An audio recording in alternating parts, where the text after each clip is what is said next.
Ned had buckets of honour, but Bronn had hee-haw. Welcome back to Fog Entertainment. We're here to discuss the epic fight that took place in the weird kingdom where incest is fine. But here, is it the Seven Kingdoms? Is it King's Landing? No, it's that weird one where it was like green, blue, and there was a kid that had severe autism. The fail, yeah. So we're here for another GOT, Game of Thrones theory. We want to ask the question, did Bronn fight with no honour? Because when he won this battle, pretty much nobody was happy, and I guess that's because everybody in the Vale wanted to see Tyrion die, so therefore they're going to not be happy, obviously, that Bronn has won and the fact he's just defeated one of their knights. But he was accused of fighting with no honour, and that's what we're here today to ask. Did Bronn cheat? Did Bronn fight with no honour?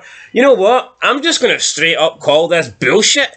I think when you're in a fight, and it's a fight to the death, there is no rules. If you want to fight on the defensive, if you're maybe not as strong as the guy, or in this case, if you don't have the armour or the weaponry that this other guy has, then, I mean, it makes sense for you to try and manoeuvre, be defensive, try and slow him down, wait until he gets tired. Why the fuck would you play into this guy's advantages? Right, spoiler alert, we see the Mountain face somebody a hell of a lot smaller than him later on in this show. And it's the small guy doesn't go power to power with the Mountain, toe to toe with the Mountain, does he? No, he has to use his advantages. So I think Bronn was completely fair in what he did here. I mean, he didn't cheat.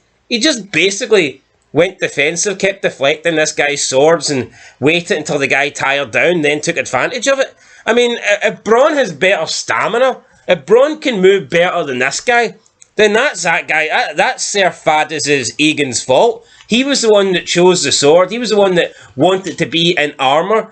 If he wanted, he could have fucking stripped down bollock naked and, you know, and he could have fought Bronn that way. But no, he didn't. He decided that he was going to be suited and booted. The armour would slow him down. It would offer him protection. But in this case, you know, it did tire him out, and then Bronn won. Do you think Tyrion Lannister's sitting there going, you know what, Bronn, I'm glad you championed for me, but you should have fought more fairly. You should have fought with more honour. Fuck that. He just wanted out of there alive in one piece. So I think Bronn was correct to do what he done. He was absolutely correct. I agree with everything you said. I mean, he was fighting a guy, like you said, who had armour. What nugget is going to use that disadvantage against him by taking the fight to him? It makes total... Could you not argue the guy he's fighting has got no honour because he's actually using an advantage via the armour? Aye, we could argue he's got armour and... You know, that's no fair. You've got armour and you're fighting a guy with no armour. So I just don't get it. Even if one of them's got no honour, they both have no honour. Even when you look at the fight later on in this season between Mormont and Drogo's number 2, Mormont has fucking armour and Drogo's number 2 doesn't. But I don't recall any of the Dothrakis crying like little bitches to Mormont saying, "Oh, you had armour, he didn't. You fight with no honour." You know, it was fucking Mormont had armour in the end. In that fight, it saved him. Arguably, in this fight, the armour slowed down the Knight of the Vale, and you know it cost him his life. So the Knight of the Vale jobbed it, right? You know what? Yeah, armour weighs you down. He should have approached it much. He got cocky.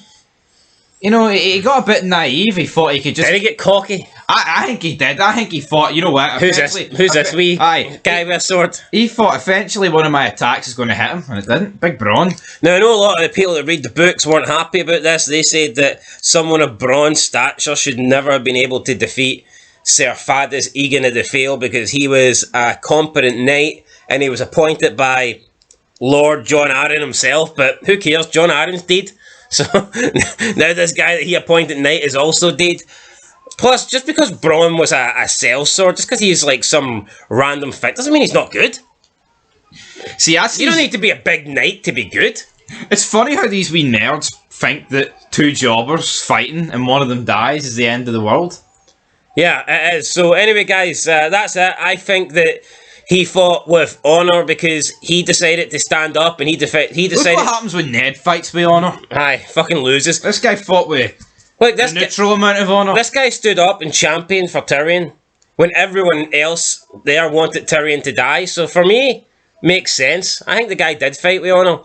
And that's it. Catch you in the next one. Let us know your thoughts. Honour us with a like and a subscribe. Yeah. Till next time. Peace. Dothraki.